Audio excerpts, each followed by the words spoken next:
धर्म स्नेह भव्य जीवात्माओं, तमसो मां ज्योतिर्गमय इस सत्संग के अंतर्गत आप और हम सब बैठ करके यहाँ पर रत्नकर्ण साहुकाचार्य पर विचार और साधना कर रहे हैं। समन्वय आचार्य देव ने सावकों के धर्म का विवेचन इस ग्रंथ में किया। सावक का धर्म 5 अणुवत, 3 गुणवत और 4 शिक्षावत रूप होता है, जो कि सम्यक दर्शन और सम्यक ज्ञान के सहित होता है। इन व्रतों का पालन करने के बाद वह व्रती अपने मरण के काल को कैसा सफल करे, उसकी यहाँ पर विवेचना चल रही है। अर्थात जो उसने व्रत धारण किया है अपने जीवन में, और जब वह मरण अवस्था को प्राप्त होता है उस समय उसे संलेखना धारण करनी चाहिए। संलेखना व्रत का उसे पालन करना चाहिए। संलेखना अगर करता है तो उसका वह तपस्या सफल होता है, और वह तपस्या कारगर होता है कि हम समाधि पूर्वक, समता भाव पूर्वक, धर्म ध्यान पूर्वक, कसायों को छोड़कर, इच्छाओं को छोड़कर, समाधि संलेखना के अधिकारों को छोड़ करके हम अपने इस शरीर को छोड़े, इस शरीर का त्याग करें, तो वो संलेखना होती है। उस संलेखना का जिन्होंने पालन किया, सम्यक रूप से जो संलेखना की, उनको क्या फल मिलता है उसका विवरण चल रहा है। कल अपन ने यहाँ पर जब भी अपन ने किया था 130 नंबर की जो कारिका थी, उसने बताया था कि निःश्रेयसमभ्युदयं निस्तीरं दुष्करं सुखां भुनिधिं नियपिबधि पीतधर्मा सर्वै दुःखैरनालीड।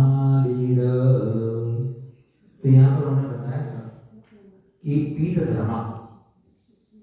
धर्मा का मतलब होता है कि जो धर्म का पालन करने वाला है, धर्म का पान करने वाला है, धर्म को धारण करने वाला है, ऐसा कोई छपक वो क्या करता है, सर्वे सभी दुखों से अनालीड अछूता रहता हुआ, निस्तीरम अंतरहित, जिसका कोई किनारा नहीं, उसे निस्तीर कहते हैं, जिसका कोई किनारा नहीं, ऐसा निस्तीरम अंतरहित तथा सुखाम बुद्धि, सुख के समुद्र स्वरूप, अंकुरिधि कहते हैं समुद्र को, सुख के समुद्र स्वरूप, निःश्रेयसम, निःश्रेयस कहते हैं मोक्ष का जो है वो निपिबंधी अनुभव करता है।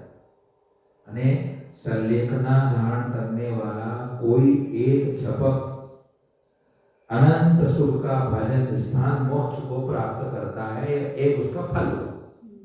या फिर कोई झपक दुस्तीरम, दूसरे बहुत समय में समाप्त होने वाली, अब यहाँ दुस्तीर दिया है, वहां लिया था निस्तीरम, है ना, वहां लिया था निस्तीरम, यहाँ दुस्तीरम, यानी बहुत समय के में जो समाप्त होने वाली ऐसी अभ्युदयम, यानी जो स्वर्ग के अहिमेंद्र आदि के पद हैं, आदि की सुख परंपरा का अनुभव करता है।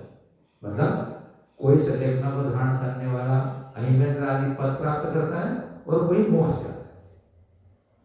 जो चरम शरीरी होंगे वे तो क्योंकि जिन्हें भी मोक्ष प्राप्त किया है वे संलेखना पूर्वक ही मरण करते। अब पढ़ क्या है, 3 प्रकार की संलेखना होती है ना, इंगिनी मरण, प्रायगुण मरण और भक्त प्रत्यक्ष मरण। तो अपने अपने सहन के हिसाब से सभी लोग साधना करते हैं, तो भक्त प्रत्याज्ञान करने वाला भी मोक्ष जा सकता है। कोई जरूरी नहीं है कि वो आपके नाम से वह प्रायगमन मरण करे या इंगिनी मरण करे, भक्त प्रत्याज्ञान के द्वारा भी मोक्ष हो सकता है, ऐसी बात नहीं। भक्त प्रत्याज्ञान सभी में ही है, इंगिनी मरण करने वाले को भक्त प्रत्याज्ञान तो करना ही पड़ेगा। भक्त ने भोजन का प्रत्याग्रहण त्याग, 4 प्रकार के आहार का त्याग, तो उसको भी करना पड़ेगा। तो भक्त प्रत्यय ज्ञान सभी में ही है, सिर्फ उसकी विधि अलग अलग होती है। इसमें 12 वर्ष में पूरा किया जाता है और वो अपने शक्ति हिसाब से वो मरण के समय वो एकांत में चले जाते हैं और साधना करते हैं। तो भक्त प्रत्यय ज्ञान सभी में ही है। तो ये 3 प्रकार के मरण तो सभी को करने ही पड़ेंगे। तो पंडित मनुष्य का नाम ले लिया, 17 मरण की चर्चा की थी। जो मोक्षगामी होते हैं उनका पंडित मरण हो जाता है। मरण तो होगा, सत्य है, परम सत्य है कि मरण सुनिश्चित है। कोई भी हो, धरती पे आया है, वो धरती पे है, मरण तो होगा। वो अच्छा मरण करे, सुमरण करे या कुमरण करे, मरण तो होगा, सत्य है। तो जो सुमरण करेंगे तो वो पंडित मरण कर सकते हैं, उन्हें तो कुमरण तो नहीं, हॉस्पिटल में जाके मरेंगे हम आगे। अंत में हम मरेंगे हम हॉस्पिटल में ना, नहीं। हाँ। तो अब आज हम लोग बताते हैं 130 नंबर कार्यक्रम, 131 नंबर में पुनः निःश्रेय शब्द उच्यते इति आ। उन्हें प्रश्न कर लिया शिष्य ने कि आपने हमें यह कहा कि वह निःश्रेय सुख को प्राप्त करता है, तो निःश्रेय सुख क्या चीज होती है, उसका वो स्वरूप बता दे। जन्म जरामय मरणै शोकैर् दुःखैर् भयैश्च परिमुक्तम् शोकैर्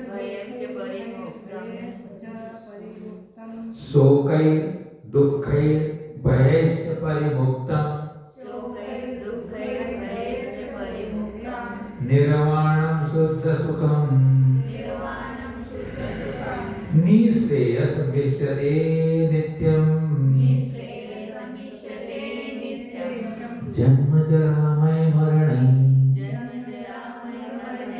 शोकैर् दुःखैर् भयैश्च परिमुक्तम् निर्वाणं शुद्ध सुखम्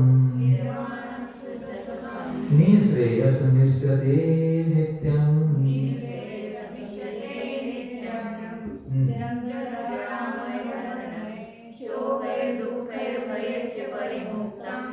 निर्वाणं शुद्ध सुखं निःश्रेयसमिष्यते नित्यम्। जन्म जरा मय मरणे, जन्म जरा अमय और मरणे 4 चीजें।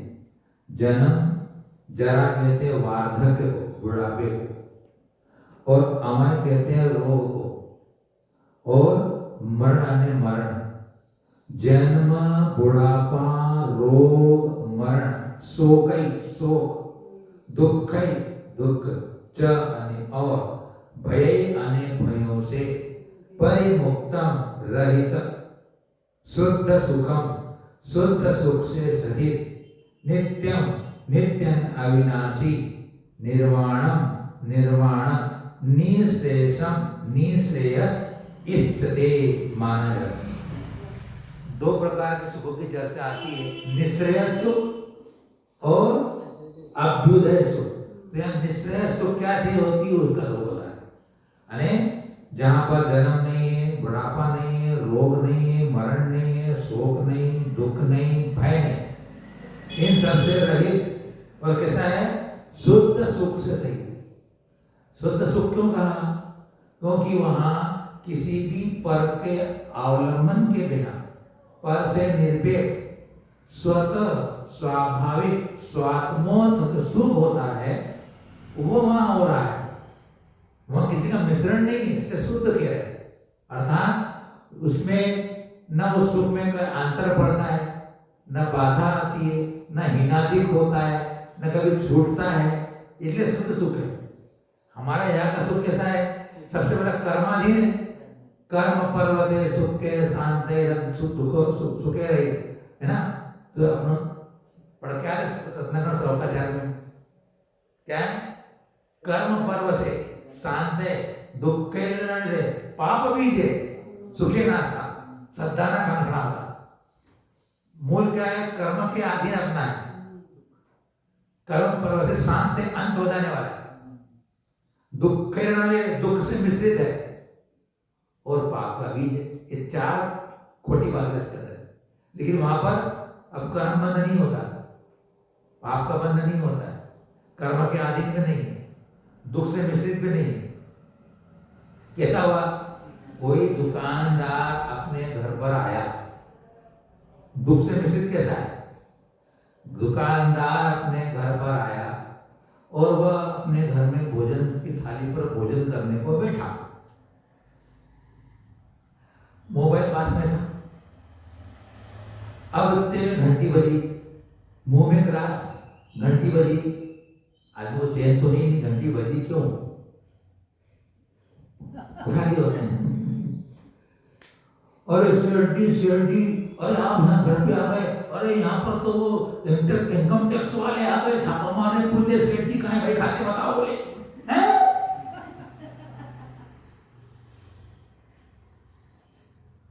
उसकी वह अच्छा बढ़िया 2 तरह की पकवान, सुंदर मिठाई, बिस्कुट, नमकीन सब खाए।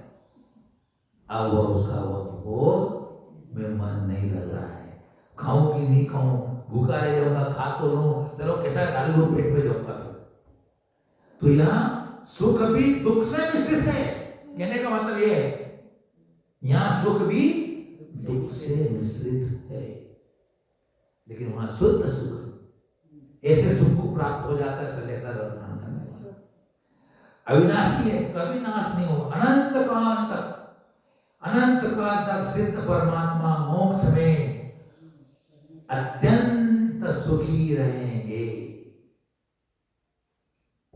फिर ऐसा वो निर्वाण सुख, निश्चय सुख होता है।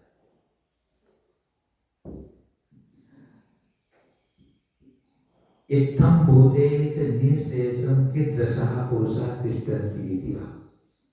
अब कह रहे हैं कि इस प्रकार जो आपने निःशेष सुख बताया, ऐसा जो मोक्ष में कैसे पुरुष रहते हैं, वहां पुरुष जो आत्मा है कैसी रहती है, क्या उसका स्वरूप है? विद्या दर्शन शक्ति, स्वास्थ्य प्रहलाद तृप्ति शुद्धि युज, निरतिशया निरवधयो, निःश्रेयस मावसन्ति सुखम्। विद्या दर्शन शक्ति, स्वास्थ्य प्रहलाद तृप्ति शुद्धि युज, निरतिशया निरवधयो, निःश्रेयस मावसन्ति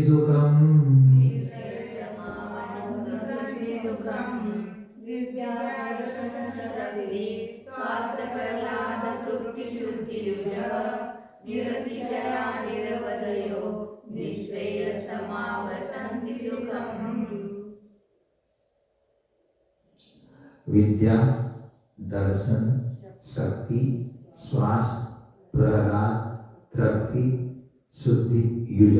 सही मतलब क्या? विद्या ने केवल ज्ञान, विद्या ने ज्ञान, ज्ञान ने केवल ज्ञान। फिर दर्शन, दर्शन ने केवल दर्शन। फिर शक्ति यानी वीर, यानी अनंत वीर। और स्वास्थ्य परम उदासीन, स्वस्थ। जब स्वस्थ हो जाता है तो उदासीन हो जाता है, वहां परम उदासीन है। जैसे अपन यहाँ पर भी मतलब क्या हुआ कि जब हम समता भाव, साम्य भाव जब धारण कर लेते हैं, अने उससे उदासीन, क्या ध्यान देने दें अपने क्या करना वो सब करने दें। अब होता है ना घर में कभी ऐसा होता है, अब उसकी उपेक्षा कर देते हैं। उदासीन मतलब उस पर ध्यान नहीं देना, अच्छा हो कि बुरा, ध्यान नहीं देना, तो उदासीन हो गए। उसी प्रकार वहां परम उदासीन है स्वास्थ्य। अब परम उदासीन कैसे होंगे, यहाँ उदासीन कैसे होते हैं? अरे यार क्या करना, वो उसका कर्म, उसका होना ऐसा होगा, करने दो, अब शांति ध्यान करो। तो मतलब अपना अपना जो स्वभाव, शांत स्वभाव है, उसका आश्रय ले लेते ना। यहाँ अपन ने अपने शांत स्वभाव का आश्रय ले लिया, शांति हो जाती है। तो वो क्या था? स्वास्थ्य, स्व में स्थित स्वास्थ्य। अब देखो अभी अल्पी सागर ये अस्वस्थ है, कैसे है वो अस्वस्थ है, अस्वस्थ है इसलिए अभी उनको अने अशांति महसूस होती है। और जब स्वस्थ हो जाएंगे मतलब उनका शरीर, सब शरीर की बात कर रहे हैं, आत्मा में कोई तकलीफ नहीं है, शरीर के साथ जब आराम से वो उठ सकते हैं, बैठ सकते हैं, चल सकते हैं, खा सकते हैं, सो सकते हैं, बोल सकते हैं। अब तो बोलना बंद हो गया उनका, क्यों हो गया? मैं विचार करा, मैंने उनकी फोटो देखी, मैंने उनके श्रवण तेरह में फोटो लगा के, बहुत पुरानी दीक्षा के 2-3 साल बाद की देखो फोटो होगी वो। उस शरीर को देखो आप और आज के शरीर को देखो आप, विचार करो इस शरीर का क्या धर्म है। देखो आप, शरीर कभी शाश्वत नहीं है, शरीर का नाश चालू है। वो ठीक है, अभी तबियत ठीक हो जाएगी तो शरीर बन जाएगा, लेकिन पहले जैसी स्थिति नहीं आने वाली है। तो देखो आप, शरीर कितना अनित्य है, अशाश्वत है, क्षणभंगुर है, विनाशिक है, फिर भी इसके प्रति हम साक्षात, हम प्रत्यक्ष भी देखते हैं, स्वयं अनुभव करते हैं, तो भी हम उसके प्रति अभी निष्प्रह नहीं हो पाते। उसके प्रति हम अभी जो हम कहते हैं ना, निर्ममत्वपना नहीं आ पाता है। उसको स्थिर रखने का, उसको कैसा का वैसा करने का कितने विकल्प चलते हैं, देखो नहीं चलते। क्यों चलना पड़ा? जब इसका धर्म समझ लिया हमने, किसी गति यही है, फिर भी वो संस्कार उभार, वो संस्कार पड़े हुए, इसको बचा के रहूंगा, संभाल कर रखूंगा, ठीक कर दूंगा इसको। झूठे अहंकार करते, हम सिर्फ कल्पना ही करते, झूठे वादे ही करते, हम कभी पूरी नहीं हो सकती। फिर भी क्या करें, मोह बैठा है। वो मोह को पकड़ हो जाना जरूरी है, मोह को जीतना जरूरी भैया, नहीं तो कभी ये मोह तो हमको हराते आए हर साल, हर बार मोह से पछाड़ते आए हम लोग, मोह को हरा नहीं पाए। इसलिए तो संसार में बहुत कितने साक्षात हम देखते हैं, उसके बाद भी हम टॉलरेट करते नहीं। क्या करे, पापी मन है जो अपना कभी हुआ नहीं ना है, जड़ पदार्थ है, मतलब बिल्कुल भिन्न है अपने से। अपनी आत्मा हो तो उसको संभाल लो, मेरी आत्मा तो है नहीं, फिर भी मैं कितना प्रयत्न करता हूं। नहीं, मैं मतलब चिंतन दे रहा हूं आप लोगों को। मैं भी सोचता हूं कि जब सामने देखते हैं, हमारी स्थिति भी हो सकती है, मतलब मेरा कहने का मतलब ये, लेकिन विचार तो करना, विचार करने में क्या बात है?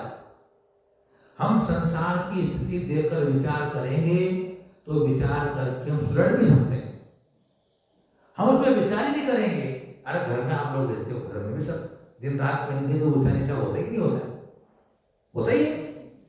लेकिन उन सब स्थिति को देखते हुए अपने अंदर उसकी वस्तुस्थिति का ज्ञान अपने अंदर बना रहेगा, चिंतन करेंगे, सोचेंगे, तो हम कहीं किसी दिन सुलझ जाएंगे।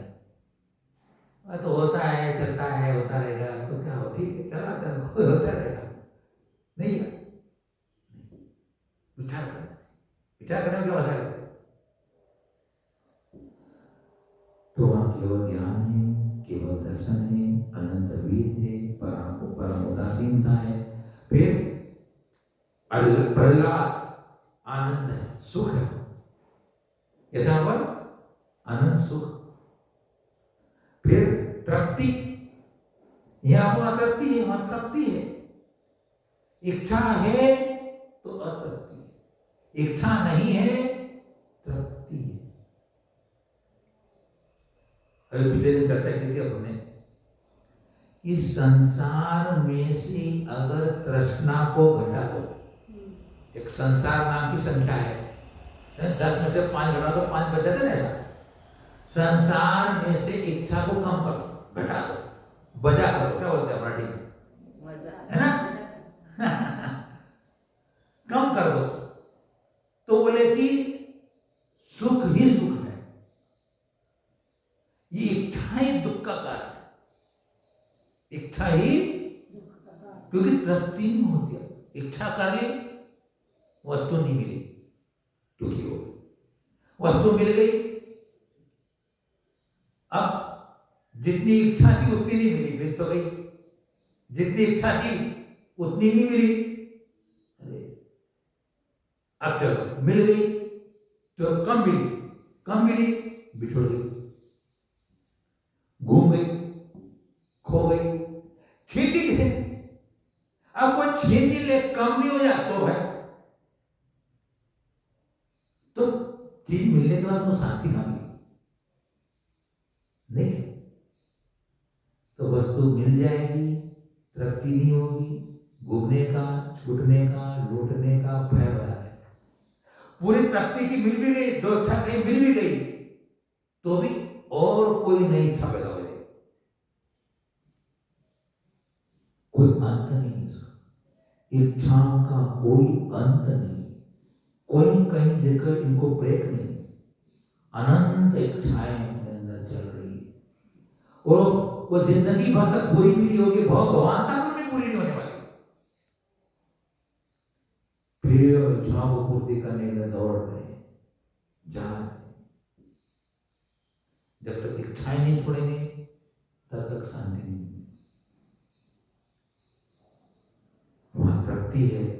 फिर कैसा है? शुद्धि को प्राप्त है। तो कर्ममल नहीं हुआ, कर्म से मलिनता आती है अपने। वहां शुद्धि पूरी है, कोई मिश्रण नहीं, कोई मलिनता नहीं, कोई संयोग नहीं। निखालिस एक अपनी आत्मा बच गई, शुद्ध बुद्ध नित्य निरंजन टंकोत्कीर्ण एक ज्यायक स्वभावी अपनी निष्क्रिय आत्मा वहां पर। ऐसी आत्मा की उपलब्धि हो जाती है निश्रेय सुख। संयोग है तो दुख होगा। ऐसा वह सुख हमारे को। देखो चार गुण हमारे मुख्य हैं। आत्मा तो अनंत गुण स्वभावी है। आत्मा अनंत गुणों का एक पिंड, अमूर्तिक शरीर प्रमाण असंख्यात प्रदेशी अपनी आत्मा है। ऐसी आत्मा अपनी। अगर कोई अपन कहे कि आत्मा कैसी है तो हम चिंतन कैसा करेंगे?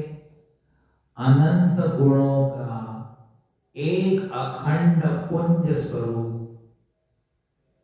अमूर्तिक असंख्यात प्रदेशी शरीर प्रमाण। हमारी आत्मा को विचार कैसे करेंगे? अनंत ज्ञानादि गुणों का अखंड। ध्यान रखना, हमारी आत्मा में खंड नहीं है। हम बोलने को बोलते हैं अनंत ज्ञान, अनंत दर्शन, अनंत सुख, अनंत वीर, चारित्र, दर्शन आदि आदि। स्मरण रखना, हमारी आत्मा तो स्वभाव से, निश्चय से अखंड एक है, वो खंड नहीं है। हम इंद्रियों के ज्ञान के निमित्त से हमारी आत्मा को खंड खंड अनुभव कर रहे हैं।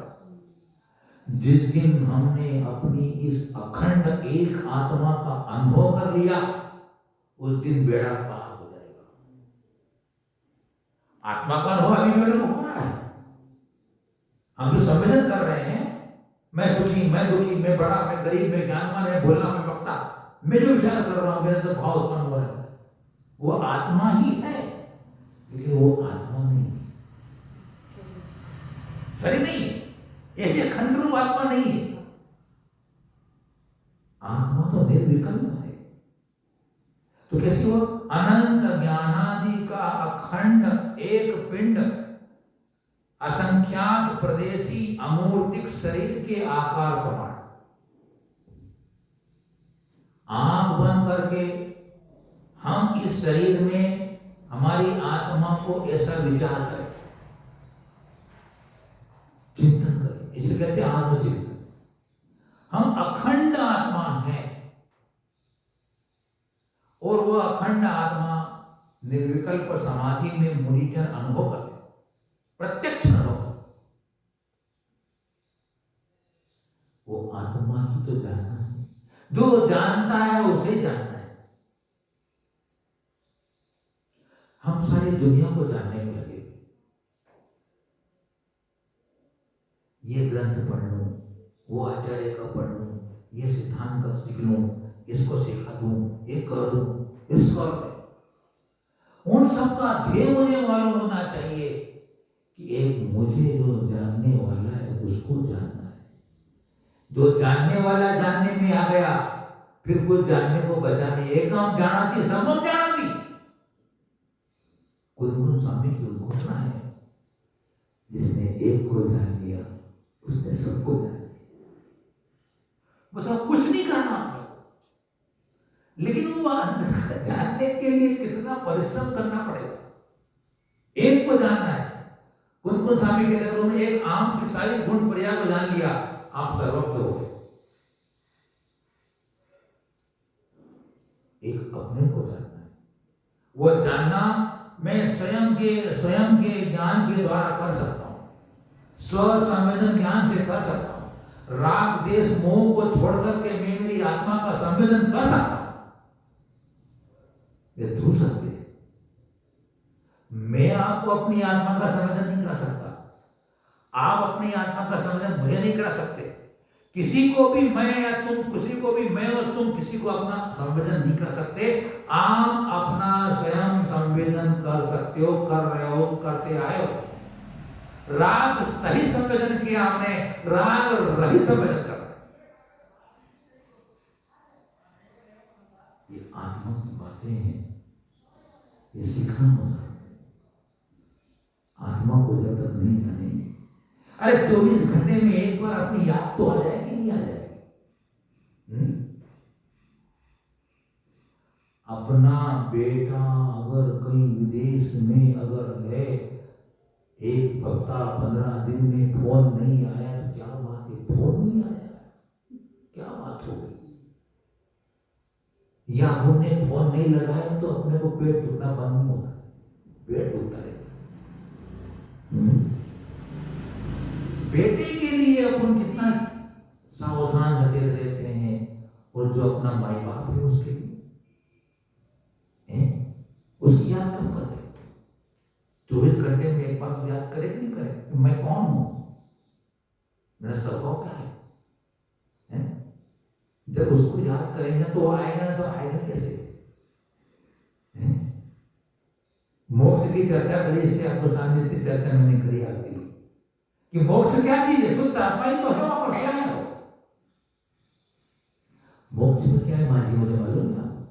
कुछ नहीं वहां। इन सब बाह्य संयोगों से, कर्मों से रहित एक आत्मा वहां पर है। तो महानुभाव, हे चेतन, वो चेतन अब तो जाग जा, चेतन अब तो जाग जा, अपनी पहचान कर ले। निष्क्रिय सुख की प्राप्ति करना चाहता है तो अनंत ज्ञान, अनंत दर्शन, अनंत सुख और अनंत वीर, ये 4 मुख्य गुण हमारी आत्मा के हैं। और इन 4 गुणों में भी 2 गुण मुख्य है, ज्ञान और सुख। और इन 2 में भी मुख्य है ज्ञान।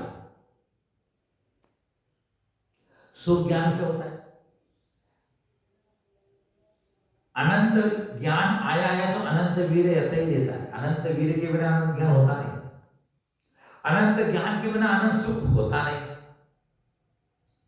अब दर्शन जो है वो ज्ञान के साथ ही है। क्या मजे की बात। इसलिए हमारा आत्मा ज्ञान स्वभाव, जानन हारे हो। कौन हो? जानन हार, जानना, जिसका काम सिर्फ जानना है। ज्ञायक, मैं ज्ञायक हूं, मैं जानने वाला हूं और मेरा कोई स्वभाव नहीं। जब तक है वो चेतन, जब तक तू अपने आप की इस ज्ञायक स्वभाव पर दृष्टि नहीं देगा। शुद्ध निश्चय का विषय है। निश्चय से विचार करेंगे, मैं ज्ञायक हूं, भले अभी मैं स्थिर परियान में हूं, रोगी हूं, शोकी हूं, दुखी हूं, भ्रम हूं, लेकिन मैं ज्ञायक हूं। शुद्ध निश्चय में ज्ञायक हूं, मैं ज्ञाता हूं, जानने वाला हूं, जाननहार हूं मैं, और कुछ नहीं। मैं जानना जानना जानना जानना, जानने के अलावा कोई काम ही नहीं। लेकिन क्या करते हैं? जानने के बाद अच्छा है, बुरा है, अपना है, पराया है, शत्रु है, मित्र है, दूर का है, नजदीक का है, बेटा है, पराई है, पुरुषार्थम, ये उपाधि लगा देते। उपाधि से ज्ञान दुख का कारण होता है। व्यवहार में सब कर रहे होंगे, आप करना भी होगा, हम भी कर रहे हैं। वस्तु स्थिति तो मालूम होना चाहिए। ये सब उपाधियां हैं, ये उपाधियां हैं, छूट जाती है, नष्ट हो जाती है, बदल जाती है, कभी एक समान नहीं रहती। मेरा आत्मा चेतन सदा एक रहता है। एको हम द्रव्यातीत नैसे में एक हो, लेकिन हम पर्यायों में अनेक रूप कर रहे हैं, अनेक रूप कर रहे हैं, अनेक रूप नहीं है। द्रव्यातीत नैसे, निश्चय नैसे, एक आत्मा, एको हम।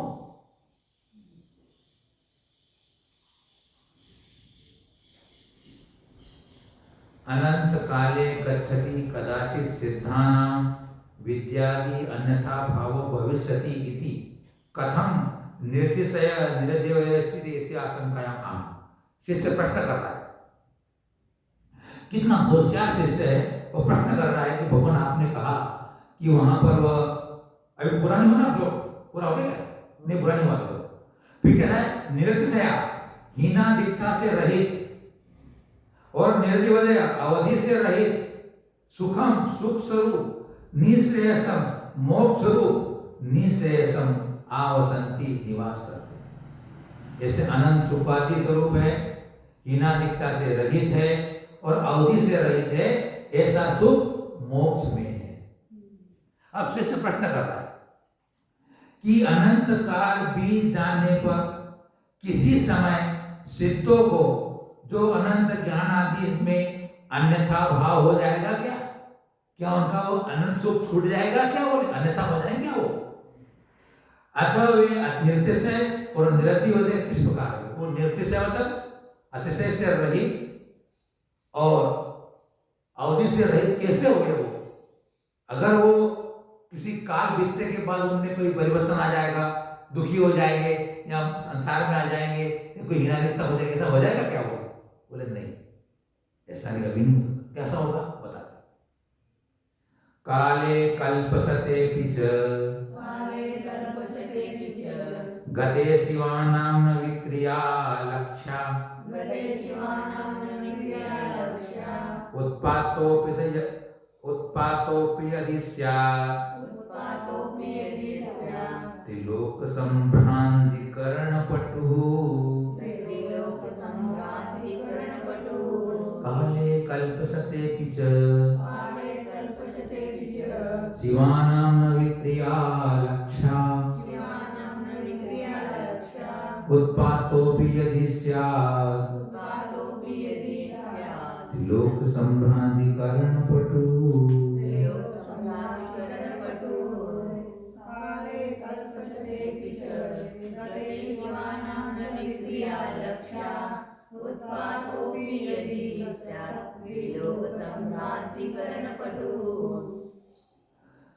कल्पसते, सते यानी सैकड़ों, कल्प में कल्पकाल बराबर, सैकड़ों कल्पकाल बराबर, काले यानी काल के, गते भी बीत जाने पर, च यानी और, यदि यानी यदि, त्रिलोक संभ्रांति कर्ण पटु, तीनों लोगों के संभ्रांत करने में समर्थ, संभ्रांत यानी तीनों लोगों में उठापटक उलट पलट कर देने वाला, उत्पाद भी स्यात् होवे तो भी शिवानां माने सिद्धों में विक्रिया ने विकार न लक्ष्या दिखाई नहीं देता। सैकड़ों कल्पकाल बीत जाए, एक कल्पकाल कितना होता है? एक कल्पकाल में कितना समय लगता है? बोलो, आगे बढ़ाएंगे, थोड़ा आपको बताया करो आप लोग, हैं? समझ लिया, भगवान लिया, थोड़ा हमको बताया करो क्या आप लोग, हैं? 20 कोड़ा कोड़ी सागर का एक कल्पकाल होता है। कितना? 20 कोड़ा कोड़ी सागर का एक कल्पकाल, ऐसे सैकड़ों कल्पकाल बीत जाने के बाद 10 कोड़ा कोड़ी सागर का एक उत्सर्पणी काल और 10 कोड़ा कोड़ी सागर का एक अवसर्पणी काल, दोनों को मिलाकर के होता है एक कल्पकाल। और एक उत्सर्पणी काल में 6 काल का परिवर्तन होता है। 20 कोड़ा कोड़ी सागर, कोड़ा कोड़ी, करोड़ में करोड़ का गुणा करो, 20 कोड़ा कोड़ी, 20 इंटू करोड़ इंटू करोड़, जो संख्या आएगी उतने सागर का एक कल्पकाल, 10 कोड़ा कोड़ी का एक उत्सर्पणी काल जहां सुख विद्या आदि बढ़ता है, और 10 कोड़ा कोड़ी सागर का अवसर्पणी काल, शक्ति है, 20 कोड़ा कोड़ी सागर का एक कल्पकाल, कल्पकाल इनमें 6 काल प्रयोग होता है। सुखमा सुखमा सुखमा दुखमा, सुखमा दुखमा, दुखमा सुखमा, दुखमा दुखमा दुख। 10 कोड़ा कोड़ी सागर का एक उत्सर्पणी काल और 10 कोड़ा कोड़ी का एक अवसर्पणी काल। अभी आपने देखा ना, हुंडा अवसर्पणी काल चल रहा है अपने यहाँ, तक घट रहा है, आयु घट रही है, ह्रास हो रहा है, शरीर का बल का, ऊंचाई का, सुख का ह्रास हो रहा है। 30-40 साल में ऐसे व्यक्ति मरने लग गया है, 50 साल जल्दी मर जाता है। पहले देखो 100 साल जीते थे लोग, ह्रास हो रहा है। लिखा अम्मा जी, चेतन, वो चेतन लिख लिया नहीं, चेतन लिखा ही नहीं हो गया। तो सैकड़ों कल्पकाल बीत जाने पर, और यदि 3 लोक में अगर तूफान हो जाए, भयंकर ज्वालामुखी बढ़ जाए, तूफान आ जाए, कहीं भी हो जाए, उत्पात हो जाए, तो भी मोक्ष में कोई भी परिवर्तन नहीं होने वाला है। यहां अगर भूकंप आ जाए, जयसिंहपुर में तो अपने धरती हिलने लग जाती है, अपने बर्तन खींचने लग जाए, घर के अपने घूमने लग जाए, भूकंप आ जाए। मोक्ष में कुछ नहीं होने वाला है, निडर रहो आप, चलो मोक्ष की तरफ, हमेशा आराम से रहेंगे, कोई चिंता नहीं अपने को। कहाँ चलना अपने को? आओ मोक्ष को चले, है ना, कुछ नहीं होने वाला। कोरोना भी नहीं आएगा, कोरोना नहीं आएगा, हैजा नहीं आएगा, महामारी नहीं आएगी वहां पर। कितना आनंद होगा लोगों, जहां बात करते हैं तो सुख होता है, उनकी चर्चा करते हैं सुख होता है, वहां जब चले जाएंगे तो कितना सुख होता हो, कल्पना की। तो कहते हैं कि वहां पर कितना भी हो जाए, मतलब वहां के सुख में तिलतुस मात्र भी अंतर नहीं पड़ने वाला, मोटी बात इतनी, कुछ भी हो जाए, स्वर्ग मोक्ष के सुख में कभी अंतर नहीं। स्वर्ग का सुख तो अंत से ही थे, तो 30 सागर 20 सागर बाद लौट क्या नहीं पड़ेगा नीचे, मोक्ष से वापस नहीं आता। चलिए, ते त्रत अविकृतात्मानः सदा स्थिता किम कुर्वन्तु इत्या। क्या प्रश्न किया वाला शिष्य ने, देखो आप, कि विकार से रहित सिद्ध भगवान मोक्ष में सदा रहते हुए क्या करते हैं? खेलते हैं, कूदते हैं, सोते हैं, क्या करते हो? करते क्या है मोक्ष में? बोले बता, कितने बढ़िया बढ़िया प्रश्न कर रहा है वो। तो उसका उत्तर देते हमारे समंत भद्राचार्य देव कि मोक्ष में सिद्ध भगवान क्या करते हैं? निश्रेयस मधिपन्नास त्रैलोक्य शिखामणि श्रियं दधते निष्कृतिकालिकाच्छवी चामीकर भासुरात्मानः निःश्रेयसमधिपन्नाः त्रैलोक्य शिखामणि श्रियं दधते निष्कृतिकालिकाच्छवी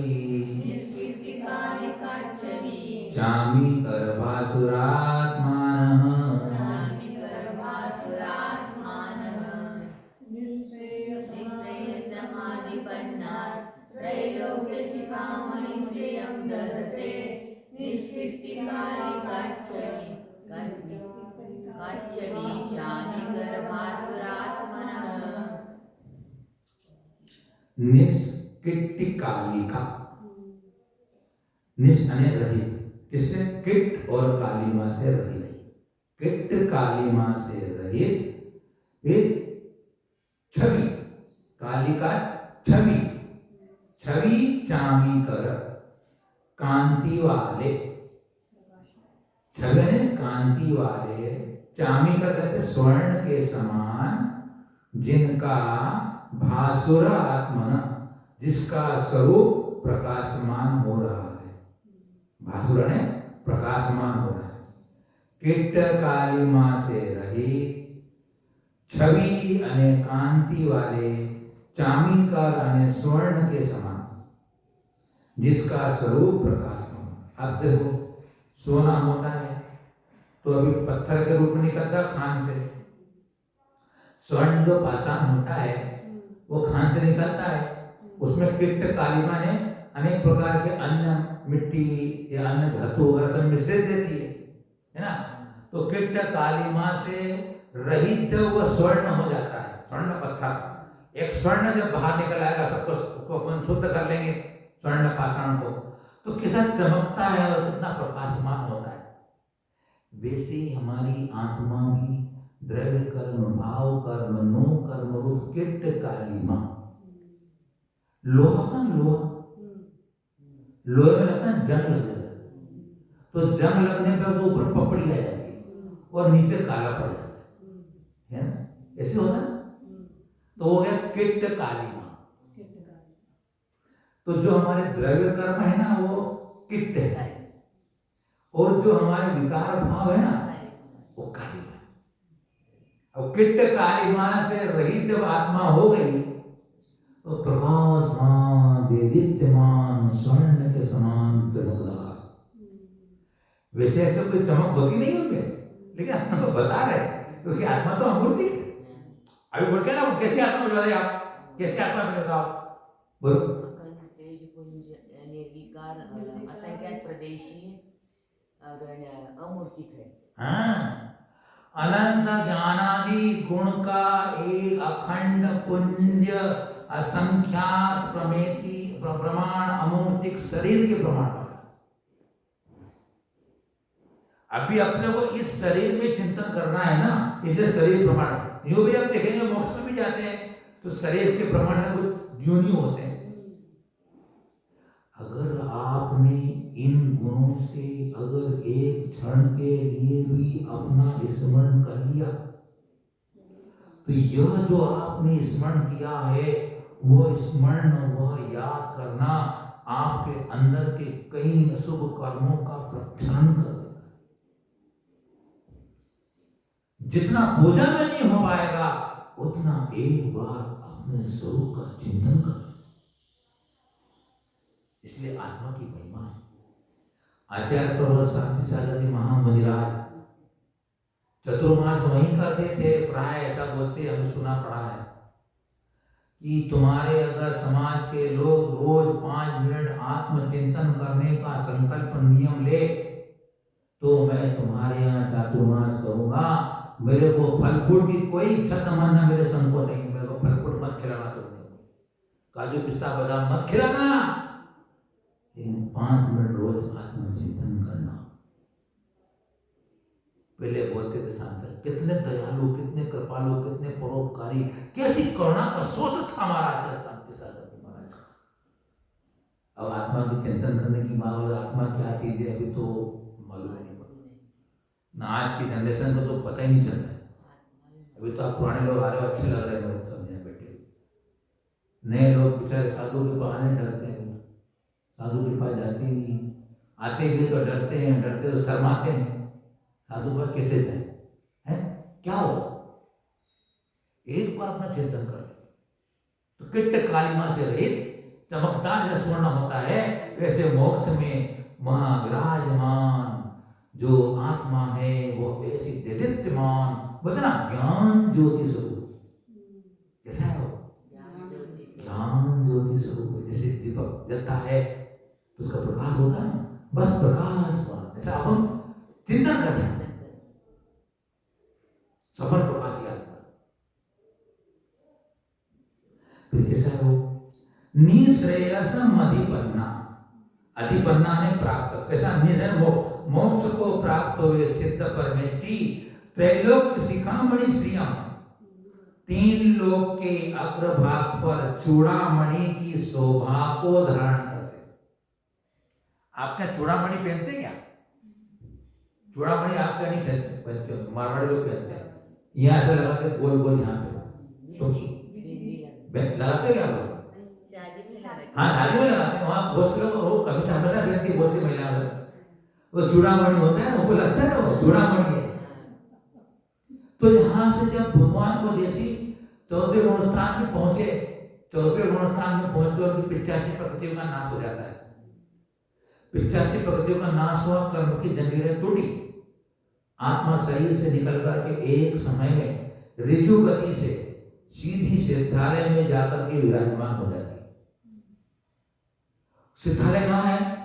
अपने यहाँ 7 राज्यों ऊपर, अंतिम बात बोले 525 धनुष का अवगाना वाला, 45 लाख योजन का विस्तार वाला सिद्ध लोक है। लिखो 45 लाख योजन का विस्तार उसका है, गोल जितना अपना भरत अपना 2.5 द्वीप है ना, 2.5 द्वीप के प्रमाण वाला सिद्धालय है। सिद्धालय बता दो आपको, मैं आगे जाओ तो फिर बताना वहां जाकर मैं सही बोला कि नहीं बोला, वहां जाके बताना मेरे को कि सही बोला कि नहीं बोला। 45 लाख योजन का एक खाली जगह नहीं सुन के बराबर कि वहां सिद्ध भगवान नहीं हो। विचार करो, पूरा 45 लाख योजन का क्षेत्र सिद्धों से ठसाठस भरा हुआ है, एक भी जगह खाली तुमको नहीं मिलेगी वहां पे, इतने सिद्ध हो चुके हैं। 45 लाख योजन का 525 धनुष की अवगाना, इतनी मोटा है उसकी 525 धनुष की शरीर की अवगाना कितनी होती है उसका? अच्छा 5.25 धनुष। भरत भगवान कितनी थी? 500 धनुष। बाहुबली कितनी थी? 5.25 धनुष। आदिनाथ भगवान कितनी थी? 500 धनुष। 5.25 धनुष उत्कृष्ट अवगाना शरीर की होती है। हाइट धनुष 4 हाथ का एक धनुष होता है, 4 हाथ का एक धनुष, ऐसे 525 धनुष कितना बड़ा होगा?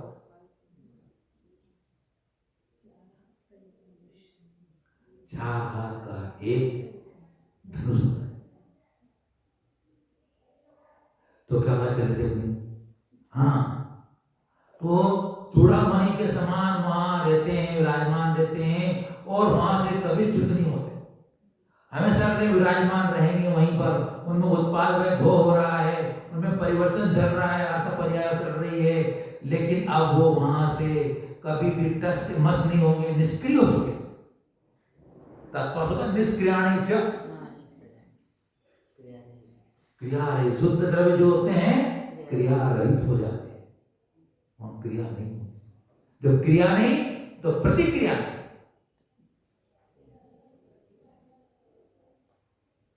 आप मोक्ष दिखाई दे रहा है माँ जी? मैं बोल रहा हूं आपको, मोक्ष दिख रहा है ना आपको? किसको नहीं दिख रहा है मोक्ष? बोलो सुनिए निडवे, क्या? हाँ, जिसको दिख रहा है वो पहुंचेगा, वो जाएगा। जिसको मोक्ष दिख रहा है, हम शुद्ध ज्ञान से तो मोक्ष देख सकते हैं। बताइए आप, इतनी देर तक हमारा जितना शुभोपयोग चल रहा है, असीम पुण्य बन रहा है हमारे, कोई संकल्प विकल्प नहीं हो रहा है, कोई राग देश नहीं चल रहा हमारे को, कोई इच्छा उत्पन्न नहीं हो रही है। एक हमें सिद्ध भगवान का द्रव्य क्षेत्र काल भाव शिव हमारे ज्ञान में हमारे उपयोग में चल रहा है, सुपयोग चल रहा है, सुपयोग चल रहा है, सुपयोग चल रहा है, कोई दुख नहीं हो रहा, कोई सक्लेश नहीं हो रहा, आनंद विशुद्धि बढ़ रही। शुद्ध का चिंतन करोगे शुद्धि होने वाली है, अशुद्ध का चिंतन करोगे अशुद्धि होने वाली है। ये उपयोग हमारा जैसा ग्रहण करता है वैसा उपयोग हो जाता है।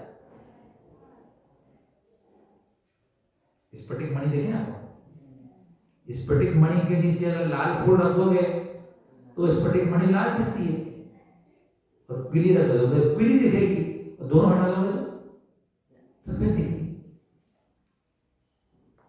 सूत्र सब हमारा सभा शुद्ध है हमारा, लेकिन उपाधियां जो हमको लग जाती है शुभ अशुभ की, वो भी उपाधि है, उसको छोड़कर के शुद्ध में जाना। तो स्फटिक मणि के समान है, अच्छे भाव शुभ भाव सकते, शुभ योग सकता है तो आनंद होता है, सुखी होते, अशुभ सकता है संक्लेश सकता है, दुख होता है। तो अशुभ छोड़ो, शुभ में लगो, शुभ में लग करके शुद्ध में पुरुषार्थ करो, मोक्ष में चले जाएंगे। इतना मार्ग। अब क्या कहते हैं, सल्लेखनाम अनुतिष्ठताम निश्चय लक्षणम फलम प्रतिपाद्य अभ्युदय लक्षणम फलम प्रतिपादयन् आ। देश शुरू हुआ था अपना स्वाध्याय 3:20 पे शुरू हुआ था, अभी 4:15 हो रहा है। एक गाथा हो जाएगी ना। आपको पेट भरा तो नहीं अभी? नहीं। पेट भर गया तो नहीं होगा, भोजन करने जाते हैं, पेट भर जाता तो फिर पहुंचते थोड़ी हो, और से पेट भर गया आप क्या करना है, अब नहीं चाहिए, है ना। हम लोग हाथ बंद कर लेते, तुम देते नहीं, हो गया भैया, पेट भर गया, क्या नहीं भराना, एक रोटी आ जाएगी। पूजा बल परिजन काम भोग भूयिष्ठै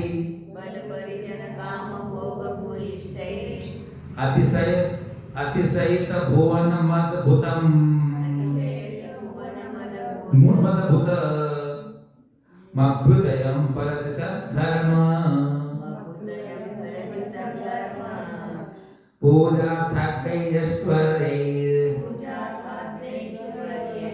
बल परिजन काम भोग भूयिष्ठै अतिशयित भुवन मद्भुत अभ्युदयं फलति सद्धर्म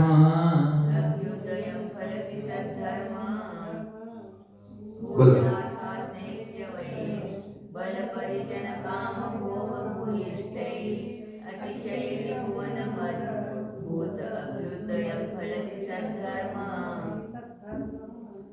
सद्धर्म समीचीन धर्म को धारण करने वाला, अर्थात सल्लेखना को धारण करने वाला व्यक्ति। वो पढ़ गया है, सल्लेखना से धारण किए, अगर वो समीचीन वर्णन करेगा या तो मोक्ष में जाएगा। मोक्ष का पूरा विस्तार से वर्णन किया उन्होंने, इतना सुंदर विवेचन बहुत कम पढ़ने को मिलता है कि मोक्ष क्या चीज। अब उसने मोक्ष में गया, मोक्ष में गया, मोक्ष हो जाता है, क्या होता है मोक्ष में? 4 कथाओं के द्वारा कितना सुंदर विवेचन। इससे मोक्ष तत्व की श्रद्धा होती है, और श्रद्धा महत्वपूर्ण होती है, उसका स्वरूप मालूम पड़ता है अपने को, तो हाँ यह चीज है। जब हमारे ज्ञान में निर्णय ऐसा हो जाता है कि मोक्ष ऐसा है, वो निर्णय ही तो श्रद्धान है। ज्ञान को श्रद्धान किसे करेंगे, निर्णय किसे करेंगे? इसलिए श्रवण, तत्व श्रवण करना जरूरी है। तो यहाँ जो स्वर्ग के सुख है उनका वर्णन कर रहे हैं। सद्धर्म सल्लेखना के द्वारा जिसे समीचीन धर्म का जिसने उपार्जन किया है, ऐसा सद्धर्म बल परिजन काम भोग भूयिष्ठ है। बल ने बलवान होता है, परिजन ने परिवार होता है, काम यानी काम के सहित होता है, और भोग भोग से भूयिष्ठ यानी परिपूर्ण होता है। क्या है? बलशाली होता है। नंबर 1 परिवार होता है। मतलब देव का परिवार कैसा होता है? देवों का परिवार क्या होता है? देवों का परिवार क्या, मतलब परिवार से होते देव। देव का परिवार क्या, परिवार क्या होता है? देवी देवता सभी। हाँ, उस एक देव का जो 10 प्रकार के जो देव होते हैं, इंद्र, सामानी, पैदात्मा, आत्मसत और आदि जितने, वे वो और उनकी देवियां, उसकी खुद की देवियां और उनकी आदि देवों की देवियां, वे सब उसका परिवार है। भले वहां बच्चे पैदा नहीं होते, बच्चे पैदा होते क्या देवों नहीं होते, तो भी उनका एक परिवार है। जब नंदीश्वर की पूजा करने जाते हैं ना देवता, तो परिवार सब परिवार दिव्येण गंधेन दिव्येण पुष्पेण दिव्येण धूपेण दिव्येण कीर्तनेन दिव्येण वासेन, एक पूरे परिवार सहित करते हैं। तो परिवार में वो उनकी देवियां, उनकी अधीनस्थ देव, वो सब परिवार देखो। एक जैसे कि एक इंद्र है, उसे कितने प्रतिंद्र होंगे, कितने सामानिक होंगे, कितने होंगे जो और परिवार जो लोकपाल होगा, सब होता है ना, वो सब परिवार के रहते हैं। तो परिवार सहित होता है। तिलोपणति पढ़ेंगे तो वहाँ पूरा वर्णन किया कि सौधर्म की सभा कैसी लगती है, कैसे वहां सब बैठते सभा के अंदर, तिलोपणति उसका वर्णन किया है। तो परिवार होता है। काम दिवांगना है तो वहाँ काम भी है और भोग भी है। इन सबसे परिपूर्ण अधिकता होती है पूजा, पूजार्थ, अर्थ और आज्ञा ऐश्वर्य। पूजा होता है, अर्थ होता है, उनके पास संपदा होती है, आज्ञा चलती है और ऐश्वर्य होता है, ईश्वर बना होता है उनका। फिर अतिशय भुवनम, संसार को आश्चर्य युक्त करने वाले। अतिशय भुवन माने संसार, संसार को आश्चर्य करने वाला तथा स्वयं अद्भुतम आश्चर्यकारी अभ्युदयम स्वर्गादि रूप अभ्युदय को फलता है। संसार में अतिशय को प्राप्त होता है और कैसा होता है, सबको आश्चर्य कर देने वाला उन अहिमेंद्र आदि का स्वर्ग का सुख होता है। कल्पना नहीं कर सकते अब स्वर्ग का सुख कैसा होता है। स्टोप जिस प्रकार है नाके नाका स्वर्ग का सुख स्वर्ग के सुख के समान, नाके नाको सामने होगा हैं। बोलते हो गाथा बोलते। हाँ, तो वह स्वर्ग का सुख वहाँ पर इंद्रियों के भोग हैं, इंद्रियों संबंधी सुख है। सब जगह गमनागमन करने में कोई बंदिश नहीं है। सारी जगह नदियों में, पर्वतों में, गुफाओं में, वनों में, जहाँ उनकी इच्छा हो वहाँ जाकर वो विचरण करके क्रीड़ा करते हैं, सुख भोगते हैं। और वहाँ किसी प्रकार का मरण का भय नहीं होता, वहाँ किसी प्रकार का भय नहीं होता है, रोग नहीं होता है, कमाना नहीं पड़ता है, सोने निद्रा भी नहीं वहाँ पे आती है, निद्रा भी नहीं। इसलिए ऐसे संलेखना की साधना करना और मोक्ष और उसके बाद स्वर्ग की प्राप्ति आपको हो। पहले स्वर्ग की प्राप्ति हो जाए, फिर मोक्ष की प्राप्ति हो जाए। आप सबको ऐसी मंगल भावनाओं के साथ आप सबके लिए मंगल आशीर्वाद है।